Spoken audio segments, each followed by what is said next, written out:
The next location we are going to look at is California. The coast of California is experiencing the rising sea levels and sinking coast. The two problems are occurring because of the global water increasing due to thermal expansion and the fresh water from the ice sheet glaciers that is melting. The global water is rising at 3.3 millimeters per year.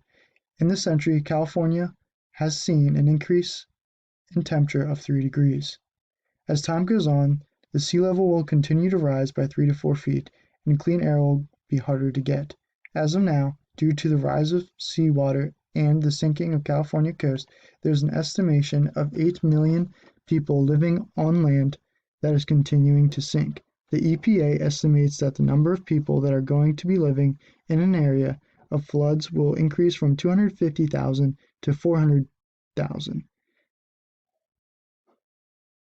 That is a 150,000 person increase.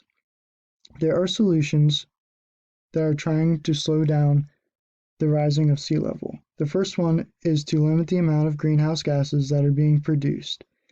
The second way is to slow down the sea level from rising to obey no-wake zones.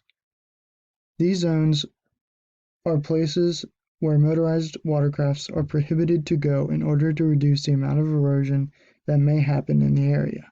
The last solution is that we can slow down the sea levels by protecting the wetlands. The solutions that were mentioned are not all the things that we can do, but are just the major ones that we can use to slow down the rising sea levels.